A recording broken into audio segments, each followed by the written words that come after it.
Good evening प्यारे बच्चों। तो कैसे हैं आप लोग? आशा करता हूं कि आप लोग काफ़ी अच्छे होंगे। आज मैं फिर से आप सभी को इतिहास पढ़ाने के लिए आया हूं। इतिहास में हमारा प्रथम अध्याय चल रहा है, ठीक है। आप सभी को पता ही होगा इतिहास में हमारा प्रथम अध्याय चल रहा है। प्रथम अध्याय हमारा है हड़प्पा सभ्यता। हड़प्पा सभ्यता मैं आप सभी को पढ़ा रहा हूँ। हड़प्पा सभ्यता के अंतर्गत मैंने आप सभी को हड़प्पा सभ्यता का परिचय, खोज का इतिहास, हड़प्पा सभ्यता का क्षेत्रफल काफ़ी अच्छे से समझा दिया। पिछले क्लास में मैंने हड़प्पा सभ्यता की जो विशेषता है, विशेषता पॉइंट को प्रारंभ कर दिया था, ठीक है। विशेषता पॉइंट के अंतर्गत मैंने आप सभी को सड़क व्यवस्था प्रणाली को काफ़ी अच्छे से समझा दिया था। इसलिए प्यारे बच्चों, आज के क्लास में आप सभी को मैं हड़प्पा सभ्यता के विशेषता पॉइंट के अंतर्गत आप सभी को हड़प्पा सभ्यता के जल निकास प्रणाली के बारे में बताऊंगा, ठीक है। जल निकास प्रणाली, ठीक है प्यारे बच्चों। जल निकास प्रणाली समझाने के बाद फिर स्नानागार के बारे में बताऊंगा, फिर अन्नागार के बारे में बताऊंगा, ठीक है। स्नानागार अन्नागार के बारे में आप सभी को काफ़ी अच्छे से बताऊंगा। कुल मिलाकर के कहिए तो आज विशेषता जो हमारा पॉइंट है, इस विशेषता पॉइंट को आज हम समाप्त कर देंगे, ठीक है। तो प्यारे बच्चों, पढ़ाने से पहले आप सभी को मैं बताना चाहूँगा कि यदि आपने अभी तक हमारे पेड कोर्स में ज्वाइन नहीं कर रखा है तो हमारे पेड कोर्स में अवश्य रूप से ज्वाइन कर जाइए। पूरे साल भर का मात्र आपको 1500 फ़ी लगेंगे। यह 1500 फ़ी ये 28 फरवरी तक है। 1 मार्च से फ़ी 1500 से बढ़ कर के 2000 हो जाएंगे। 1500 पूरे साल का फ़ी है, ठीक है। यदि आपने अभी तक ज्वाइन नहीं कर रखा है तो अवश्य रूप से ज्वाइन कर जाइए। बस आपको एक कॉल करना है। हमारा नंबर है 70 61 50 45 52। आपको इस नंबर पर कॉल करना है और कॉल करके हमारे पेड कोर्स में ज्वाइन कर लेना है, जिसमें 5 सब्जेक्ट चैप्टर वाइज पढ़ाए जाएंगे, चैप्टर वाइज नोट्स दिए जाएंगे। अक्टूबर में कोर्स को समाप्त करने के बाद निःशुल्क गैस क्वेश्चन देकर के रिवीजन भी कराया जाएगा। अर्थात अभी से लेकर के एग्जाम होने तक मात्र 1500 फ़ी लगेंगे। जुड़ने के लिए इस नंबर पर कॉल करें 70 61 50 45 52, ठीक है। तो प्यारे बच्चों, आज का जो हमारा पॉइंट है, हमारा पॉइंट है जल निकास प्रणाली। अर्थात हम लोग हड़प्पा सभ्यता का जो जल निकास प्रणाली है, जल निकास प्रणाली के बारे में बताएंगे, ठीक है। यदि मैं पिछली क्लास की बात करूं तो पिछली क्लास में अर्थात कल की क्लास में मैंने आप सभी को हड़प्पा सभ्यता के सड़क प्रणाली के बारे में काफ़ी अच्छे से मैंने बताया था, ठीक है। जिसके अंतर्गत मैंने कहा था कि हड़प्पा सभ्यता का जो प्यारे बच्चों सड़क होता है, सड़क काफ़ी कैसा होता है, सड़क काफ़ी आपको सीधा होता है, ठीक है। इस प्रकार से मैंने ड्रॉ करके आप सभी को काफ़ी अच्छे से बताया था। तथा मैंने आपको ये भी बताया था कि जब सड़कें आपस में मिलती है तो क्या बनाती है, तो प्यारे बच्चों समकोण बनाती है। अर्थात 90 डिग्री का कोण, जिसको हम लोग क्या बोलते हैं, तो समकोण, ठीक है। अर्थात तो सभी सड़क जब आपस में मिलती है तो प्यारे बच्चों क्या बनाते थे, तो समकोण आपको बनाते थे। सड़कें काफ़ी सीधी हुआ करते थे। तो सड़क के बारे में आपको काफ़ी अच्छे से बताया। ये भी बताया कि पूरे नगर में जो आपका जो सड़क जो होता था, सड़कों का जाल आपको बिछा होता था, ठीक है। ये सड़क जो होती थी, सड़क पक्की हुआ करती थी। पक्की होने का तात्पर्य है जो ईंट होता है वो ईंट को धूप में पकाया जाता था। धूप में पका करके ईंटों का इस्तेमाल आपको किया जाता था। अर्थात आप कह सकते हैं सड़कें जो होती थी, सड़कें कच्ची ईंट का आपको बना होता था, ठीक है। जबकि कुछ कच्ची सड़कें थी, अर्थात बिना ईंट का सड़कें थी, गली टाइप का, ठीक है। इस प्रकार से हड़प्पा जो सभ्यता है, ये सभ्यता का सड़क प्रणाली था, ठीक है। अब इन सड़कों के किनारे मैंने आपको कहा था एक चबूतरा भी आपको बना हुआ था। क्या बना हुआ था? चबूतरा, ऊंची सतह से। उम्मीद था यह आपको कहा गया ये चबूतरा के संदर्भ में कि इस चबूतरे पर लोग सब्जियां बेचा करते थे, ठीक है, कपड़े बेचा करते थे। इस प्रकार से सड़क के किनारे जो है लोग सब्जियां, सड़क यानी आवश्यकता की सामग्री को बेचा करते थे। आप लोग देखिएगा आज भी गांव में क्या होता है, तो सड़क के किनारे ऊंची सतह पर जो होता है लोग दरी बिछा करके सब्जी बेचता है, कपड़ा बेचता है, मसाला बेचता है। इस प्रकार देखे हैं कि नहीं देखे हैं? बहुत आप लोग देखे होंगे। तो इसी प्रकार से हड़प्पा सभ्यता के जो लोग थे वो आपको सामानों को बेचा करते थे। अब खास करके देखिएगा ये जो सड़क होता है, इस सड़क के किनारे आपको नाली होता था। क्या होता था प्यारे बच्चों? नाली। तो इन्हीं नाली के बारे में आज हम क्या करेंगे तो प्यारे बच्चों पढ़ना है, अर्थात नाली के बारे में हमको पढ़ना है। कुल मिलाकर के कहिए तो देखिए, अब हड़प्पा सभ्यता का तो प्यारे बच्चों जो घर होता था, मान के चलिए आपका घर है।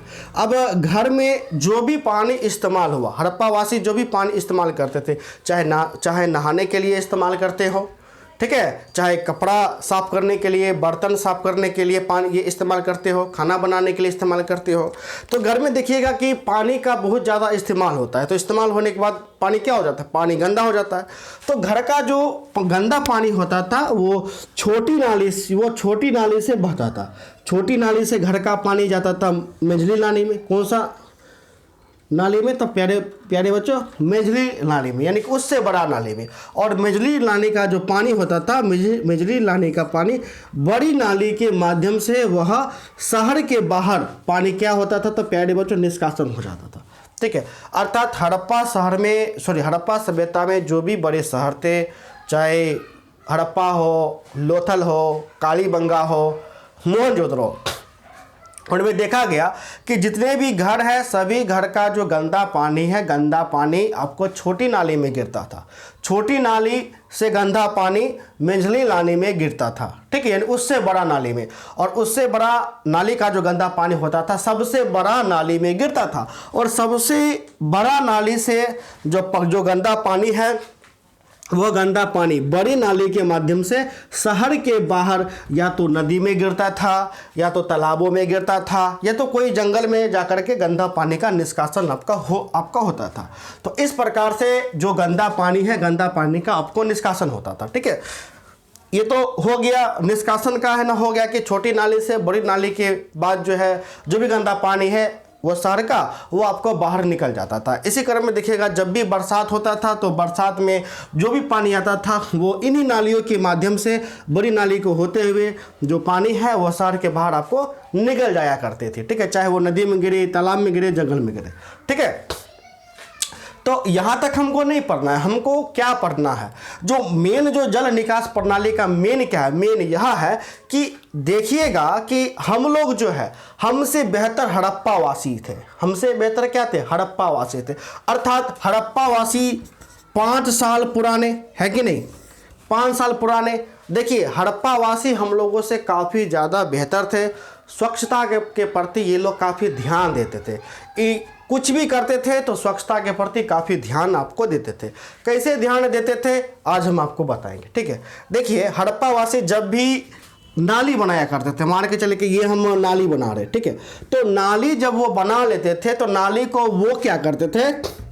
पत्थर अथवा शिला से ढक देते थे। ठीक है, अब ये ब्लू कलर का नाली हो गया, दीवार हो गया, इसको हम क्या करेंगे? पत्थर या शिलाओं से ढक देंगे। ठीक है, अब देखिए पत्थर या शिलाओं से हम इस नाली को ढक दिए, सभी नाली को, तो वो क्या हो गया?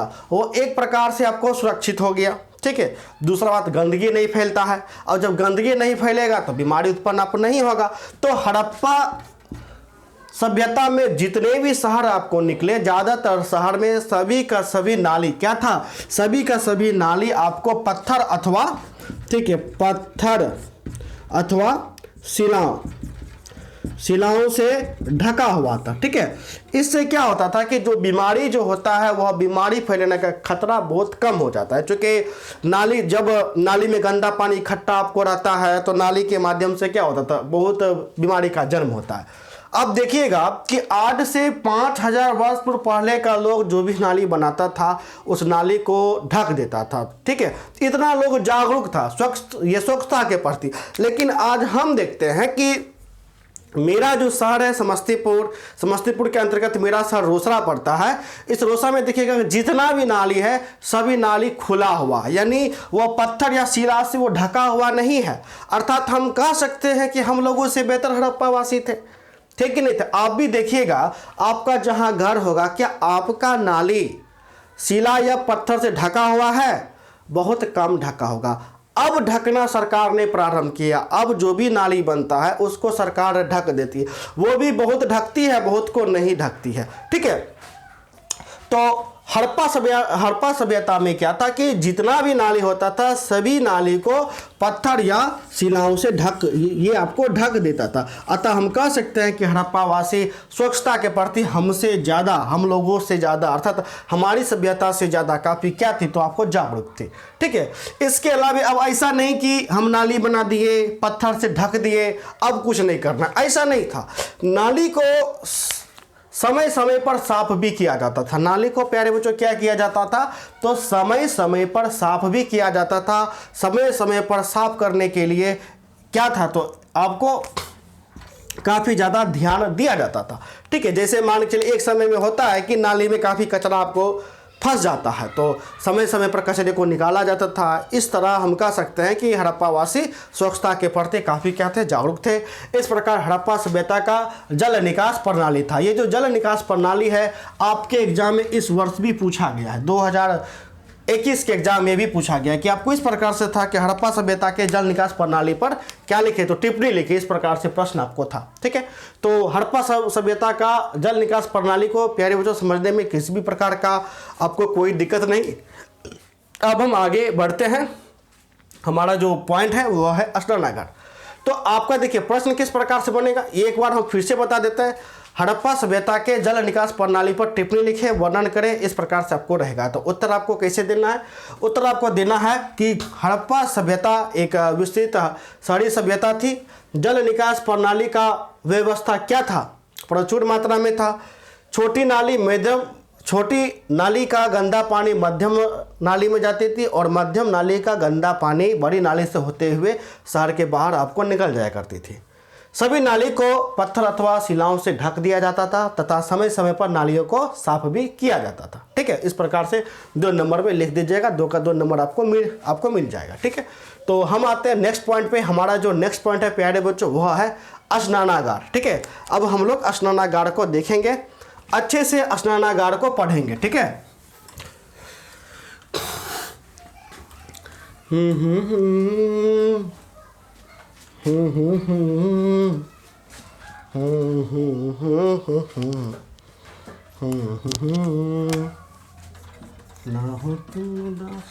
स्नानागार। प्यारे बच्चों सबसे पहले स्नानागार का मतलब क्या होता है, स्नानागार का मतलब होता है नहाने का स्थान। ठीक है, नहाने का क्या होता है, स्नान होता है। ठीक है, अब देखिए ये जो स्नानागार है प्यारे बच्चों हड़प्पा सभ्यता के सभी शहर में उपस्थित है। मोहनजोदड़ो में भी स्नानागार था, हड़प्पा में भी स्नानागार था, कालीबंगा में भी स्नानागार था, लोथल में भी था, सभी जगह स्नानागार था। ये तो समझ गए, स्नानागार सभी जगह मौजूद था। ठीक है, स्नानागार बेसिकली होता है नहाने वाला स्थान जहाँ लोग जाते थे, नहाते थे। लेकिन इतना से काम नहीं चलेगा। काम क्या चलेगा, आपके जो बुक में है वो बुक में है विशाल स्नानागार। विशाल का मतलब क्या होता है, बहुत बड़ा। ठीक है, विशाल का क्या मतलब होता है तो प्यारे बच्चों, बहुत बड़ा। तो यदि मैं विशाल स्नानागार की बात करूं, विशाल स्नानागार, तो प्यारे बच्चों जो विशाल स्नानागार जो प्राप्त हुआ है वह हड़प्पा सभ्यता की मोहनजोदड़ो से प्राप्त हुआ है। कहाँ से प्यारे बच्चों, मोहनजोदड़ो। ये हमेशा याद कर लीजिएगा, मोहनजोदड़ो। ठीक है, आपके एग्जाम में कई बार प्रश्न पूछे जाते हैं कि विशाल स्नानागार कहाँ से प्राप्त हुए, उत्तर क्या हो जाएगा, मोहनजोदड़ो। पूछा जाएगा स्नानागार कहाँ प्राप्त हुआ, तो स्नानागार बहुत जगह था, लोथल में भी था, हड़प्पा में भी था, मोहनजोदड़ो में भी था। लेकिन यदि हम सबसे बड़ा की बात करें, सबसे बड़ा कहाँ, स्नानागार। जैसे देखिए बिल्डिंग तो हर एक जगह है, बड़ा बड़ा बिल्डिंग हर एक जगह है कि नहीं, मुंबई में भी है, दिल्ली में भी है, न्यूयॉर्क में भी है। लेकिन हम बोलेंगे सबसे बड़का बिल्डिंग कहाँ, दुबई में बुर्ज खलीफा है कि नहीं, तो दुबई में प्यारे बच्चों सबसे बड़ा बिल्डिंग है। उसी प्रकार स्नानागार की यदि मैं बात करूं तो सबसे बड़ा स्नानागार जो प्राप्त हुआ, यह प्राप्त हुआ था मोहनजोदड़ो से। कहाँ प्राप्त हुआ था, तो प्यारे बच्चों मोहनजोदड़ो से आपको प्राप्त हुआ था। ठीक है, किस प्रकार, अब जो मोहनजोदड़ो में जो स्नानागार जो प्यारे बच्चों प्राप्त हुआ वो इस प्रकार से था। ये स्नानागार एक चबूतरा पर बना हुआ था। किस पर प्यारे बच्चों बना हुआ था? एक चबूतरा पर। ये आपका चबूतरा है। जो चबूतरा, ये आपका जो सतह है, चबूतरा है, ये पक्की ईंट का बना हुआ था। हम यहाँ पर लिख देते हैं, पक्की ईंट का ये चबूतरा प्यारे बच्चों क्या था? तो बना हुआ था। ठीक है। इस स्नानागार में उतरने के लिए सीढ़ी बना हुआ था। एक इस साइड सीढ़ी हो गया, एक इस साइड, यानी कि दोनों साइड क्या था? स्नानागार में उतरने के लिए सीढ़ी बना हुआ था। अर्थात जो भी लोग स्नानागार में नहाना चाहते वो इधर से आएंगे, पानी में नहाएंगे, इधर से आएंगे नहाएंगे। ठीक है।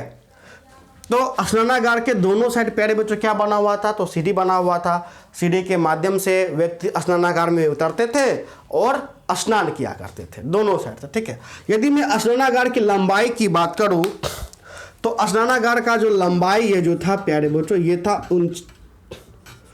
39 फुट। 39 फुट लंबा था और चौड़ाई की यदि मैं बात करूं तो 23 फुट चौड़ा था।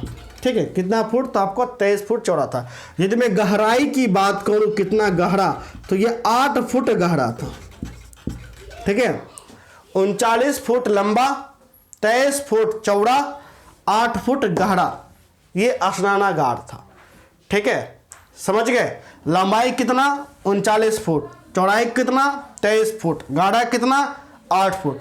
कभी कभी ये जो चौड़ाई है किसी किसी बुक में 25 फुट भी आपको दिया रहेगा, 25 फुट। हालांकि इस पर ध्यान नहीं देना है, आपको कितना फुट पर ध्यान देना है? 23 फुट पर ही ये आपको दिया है, ये आपको ध्यान देना है। ठीक, ये ठीक है ना?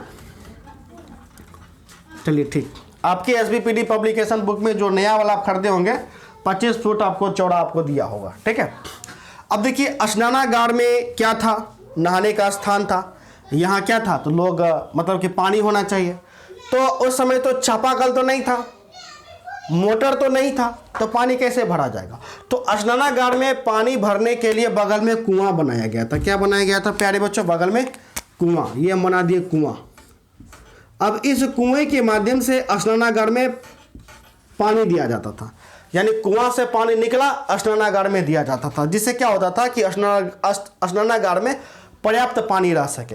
अब स्नानागार में पानी आया, आप लोग गए, खूब नहाए, अच्छे से कुदक कुदक करके आप लोग स्नानागार में नहाए और पानी को कर दिए गंदा। अब गंदा पानी में भला कोई नहाएगा? नहीं नहाएगा। तो गंदे पानी का निष्कासन के लिए बगल में नाली बना हुआ था। क्या प्यारे बच्चे बना हुआ था? नाली। ये मेरा हो गया नाली। ठीक है। स्नानागार का जो गंदा पानी है, गंदा पानी के निष्कासन के लिए नाली बना हुआ था। अर्थात स्नानागार का गंदा पानी नाली के माध्यम से आपको सर के बाहर निकल जाता था। फिर गंदा पानी बाहर निकल गया तो स्नानागार में कैसे पानी आता था? तो बगल में कुआं बनाया गया था ताकि इस कुएं के माध्यम से स्नानागार में पानी को फिर से भरा जा सके। अब लोग मान के चलिए नहा लिया, नहाने के बाद कपड़ा उपड़ा बदलेगा कि नहीं बदलेगा? बिल्कुल बदलेगा। आराम आराम करेगा कि नहीं करेगा? करेगा। तो बगल में एक भवन बनाया गया। बगल में क्या था? एक भवन था। इस भवन में कपड़ा बदलने के लिए बहुत सारा कक्ष था। 1 2 3 4 5 यानी कि बहुत सारा कपड़ा बदलने के लिए कक्ष। ये खाली कक्ष था। 5 6, ठीक है, और एकदम बड़ा कर देते, 6 7 8 9 10। ठीक है। बहुत सारा कपड़ा बदलने के लिए कक्ष था। बगल में बरामदा था जिस पर लोग बैठ करके आराम कर सके। ठीक है। अब प्यारे बच्चों आपको यह बताना है, यदि आप इस मानचित्र को देखते, इस फोटो को देखते, इस पिक्चर को देखते, इस पिक्चर को देख करके आपको क्या लगता है कि ये जो स्नानागार है, यह स्नानागार किसका होगा? पर्सनल होगा कि सार्वजनिक होगा? पर्सनल होगा कि सार्वजनिक होगा? अर्थात किसी एक व्यक्ति का होगा कि सबके लिए होगा? आपका क्या उत्तर है? कमेंट करके बताइए। तो कॉमन सेंस की बात है। ठीक है। यदि मान के चलते हैं कि अब इतिहासकारों में यह मतभेद होने लगा कि ये इतना बड़ा स्नानागार किसी पर्सनल व्यक्ति का होगा, अर्थात सिर्फ हमरे है या किसी और का है, किसका है, या फिर सबके लिए किसका है? तो देखा गया कि स्नानागार के बगल में एक भवन था। इस भवन में क्या था? तो कपड़ा बदलने का कक्ष था। ये कक्ष बहुत ज़्यादा था, बहुत ज़्यादा था। अब आप ही बताइए कि आप कोई स्नानागार बनाइएगा, आम भाषा में कहिए स्विमिंग पूल बनाइएगा, नहाने वाला था स्विमिंग पूल आप बनाइएगा। आप स्विमिंग पूल बनाइएगा, कितना लंबा चौड़ा बना लीजिए, खूब नहाइएगा मन भर। आप कपड़ा बदलने के लिए यदि कोई कक्ष बनाइएगा तो कितना कक्ष बनाइएगा?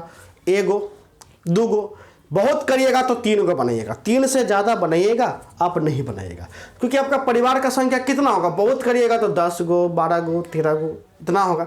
तो 13-14 लोग के लिए जो है 3 कक्ष का 3 रूम कपड़ा बदलने के लिए तो बहुत ज़्यादा है कि नहीं?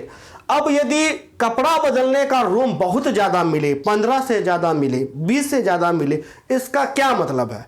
इसका मतलब है कि इस स्नानागार में नहाने के लिए बहुत सारा लोग आते होंगे, बहुत सारा लोग आते होंगे, एक बार में बहुत सारे लोग कपड़ा बदलते होंगे और एक बार में बहुत सारे लोग आराम करते होंगे। इसका मतलब यह क्या रहा होगा? यह सार्वजनिक रहा होगा, ठीक है,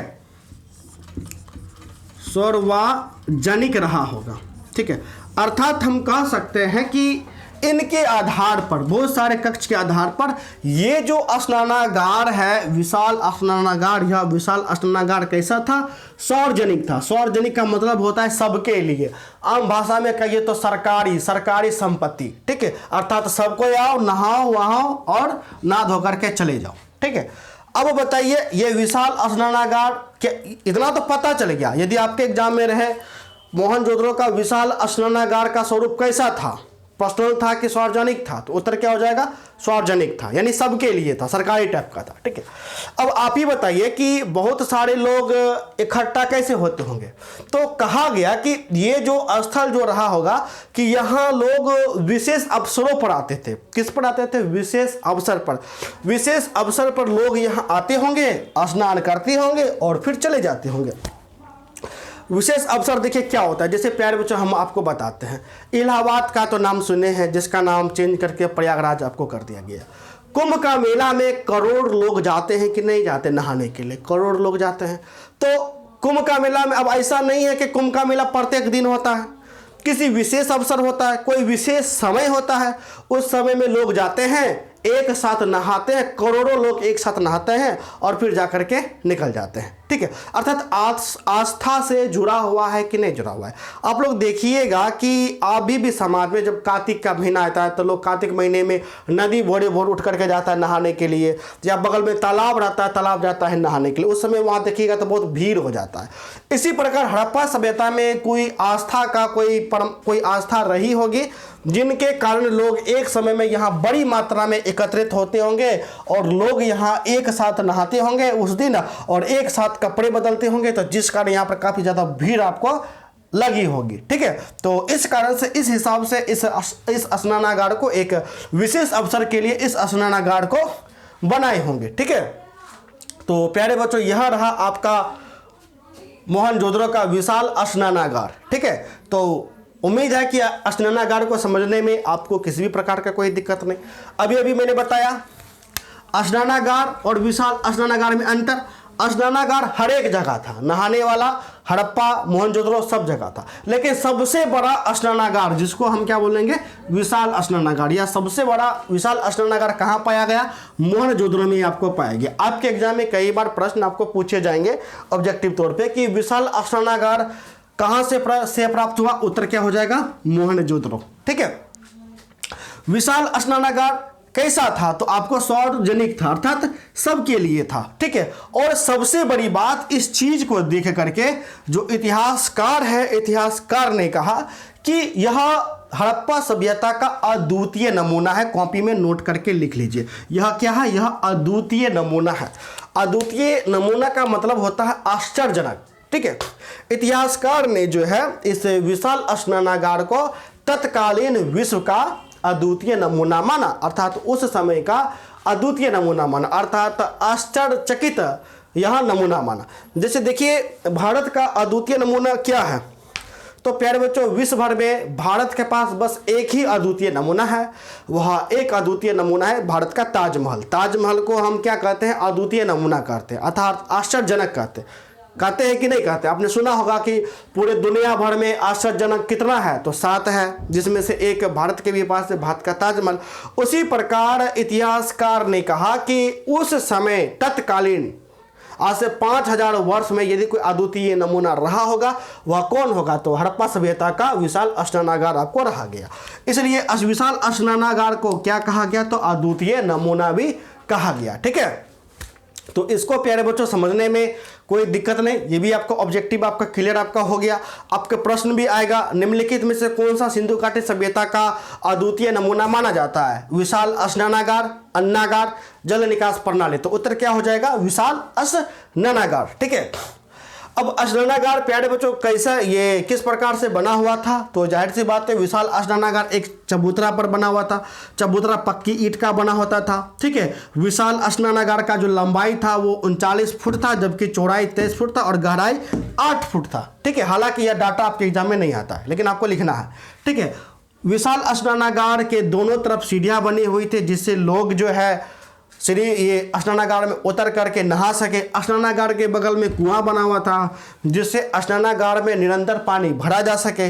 स्नानागार के बगल में नाली था, जिससे गंदा पानी का निष्कासन किया जा सके, तथा स्नानागार के बगल में एक विशाल भवन था जहां लोग आराम कर सके। एवं उस भवन में क्या था? तो कक्ष था। ठीक है, जहां लोग कपड़े को बदला करते थे। इस प्रकार का विशाल इस प्रकार विशाल स्नानागार का स्वरूप था। ठीक है, तो प्यारे बच्चों स्नानागार पॉइंट को समझने में आशा करता हूं कि आपको किसी भी प्रकार का कोई दिक्कत नहीं हुआ हो।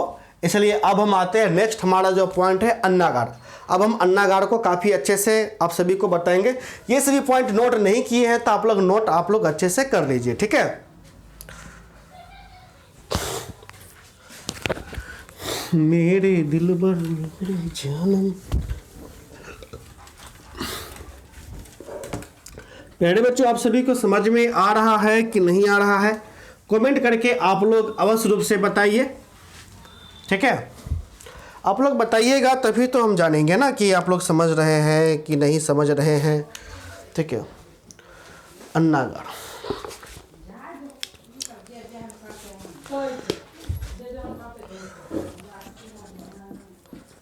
अन्नागार। ठीक है, देखिए पहले आपको यह समझना होगा कि अन्नागार क्या होता है। ठीक है, तो प्यारे बच्चों देखिए, अन्न रखने की जगह को हम लोग अन्नागार बोलेंगे आम भाषा में। अन्न रखने की जगह को अन्नागार बोलेंगे। अब ये जो अन्नागार होता था हड़प्पा सभ्यता में हर एक जगह होता था। मोहनजोदड़ो में होता था, हड़प्पा में होता था, कालीबंगा में होता था, हर एक जगह अन्ना। यहाँ तक कि लोगों के घर में भी अन्नागार होता था, यानी कि जितना भी घर बनता था सभी घरों में अन्नागार होता था। आपने देखा होगा कि जब आप छोटे छोटे होंगे, तो जब मैं छोटा था, काफ़ी छोटा सा 4-5 साल का था, तो मेरे भी घर में अन्नागार बना हुआ था, जिसको हम लोग कोठी बोलते थे। कोठी मिट्टी का बना होता था, जिसमें गेहूँ रखाता था, धान रखाता था। धान तो नहीं रखाता था, मेरे यहाँ गेहूँ मतलब मेरे यहाँ गेहूँ रखाया जाता था। ठीक है, 2 क्विंटल 4 क्विंटल इस प्रकार से पापा जी गहने खरीदते थे और कोठी में जाकर के रख देते थे। क्या आपके पास ऐसा कोठी है कि नहीं? कोठी है, वो भी एक प्रकार का क्या है? तो प्यारे बच्चों आपको अन्नागार है। ठीक है, लेकिन हमें जो पढ़ना है वो एक विशाल अन्नागार के बारे में पढ़ना है। जिस प्रकार स्नानागार हर एक जगह था, उसी प्रकार अन्नागार भी हर एक जगह था, लेकिन इन अन्नागार में विशाल अन्नागार भी पाया गया। अब ये विशाल अन्नागार के बारे में हमको थोड़ा सा जान लेना है। ठीक है, ये मेरा हो गया विशाल अन्नागार। इस प्रकार से मान के चलते ये मेरा अन्नागार है ना, हो गया। अब देखिए विशाल अन्नागार का जो निर्माण होता था बड़े ही मजबूती के साथ होता था, एकदम मजबूती के साथ, ताकि कैसे भी हो ये अन्नागार टूट ना पाए। अन्नागार में हवा जाने का समुचित व्यवस्था था, जिससे अन्न जो है खराब ना आपको है ना हो सके। अब यहाँ पे प्रश्न उठता है कि इतना बड़ा अन्नागार क्यों बनाया जाता था, क्यों बनाते थे लोग विशाल अन्नागार? ठीक है, तो बड़ा अन्नागार इसलिए बनाया जाता था कि हड़प्पा वासी क्या करते थे, हड़प्पा वासी कर लेते थे। जो शासक जो वर्ग था वो जनता से कर लिया करते थे। वे कर के रूप में अनाज को लेते थे। कर के रूप में क्या लेते थे? अनाज को। ठीक है, अब आप ही बताइए कि जो शासक है, हालांकि राजा तो वहाँ तो नहीं होता था, मैंने पहले ही बोला हड़प्पा सभ्यता में राजा नहीं होता था। तो जो भी हड़प्पा सभ्यता को चलाते थे जो शासित वर्ग थे, वे जनता से कर के रूप में अनाज लेते थे। अब जो अनाज जो होता था कर रूपी, वो अनाज बहुत ज़्यादा हो जाता था। अब ज़्यादा अनाज है तो इसको सुरक्षित ढंग से कहीं रखा जाएगा कि नहीं रखा जाएगा, तो इसलिए बड़ा विशाल अन्नागार बनाया जाता था, जिससे जो कर के रूप में जो अनाज जो आया है उस अनाज को सुरक्षित ढंग से आपको रखा जा सके। ठीक है, अब इस अनाज को सुरक्षित ढंग से दो तरीके से रखा जाता था, दो बातों को देखते हुए। पहला कि जो अनाज जो आया है वो एक कर के रूप में आया हुआ अनाज है। ठीक है, दूसरा बात कि ये जो अनाज होता था यह ज़्यादातर मुसीबत के समय में इस्तेमाल आपको किया जाता था। मुसीबत के समय, कौन सा मुसीबत के समय? तो देखिए, हड़प्पा जो सभ्यता था, तो प्यारे बच्चों, हड़प्पा सभ्यता का जितना भी शहर था, सभी का सभी शहर नदी के किनारे आपको स्थित था। तो नदियों में प्रत्येक वर्ष बाढ़ आती थी, तो जिस कारण जो हड़प्पा सभ्यता का जो फसल होता था वो काफ़ी बर्बाद हो जाता था, क्षतिग्रस्त है ना हो जाता था, बर्बाद हो जाता था, जिस कारण अन्न का अकाल पड़ जाता था। तो जब अकाल पड़ता था तो उस समय जो कर के रूप में इकट्ठा किया गया अनाज था ये काफ़ी ज़्यादा मददगार साबित होता था। यानी इन्हीं अन्नागार के अन्न से उस समय क्या होता था, तो हड़प्पा वासी अपना मतलब कि खाना पीना आपको चलाते थे। ठीक है, तो देखिए कितना यूजफुल अन्नागार है। अन्नागार बहुत ज़्यादा यूजफुल है कि नहीं? यूजफुल है, बहुत ही ज़्यादा यूजफुल है। अन्नागार जो सबसे बड़ा जो अन्नागार जो प्राप्त हुआ वह आपको मोहनजोदड़ो से हुआ। ठीक है, कहाँ से हुआ था प्यारे बच्चों? मोहनजोदड़ो से हुआ। यदि मैं इसकी लंबाई की बात करूँ तो मोहनजोदड़ो में 45.72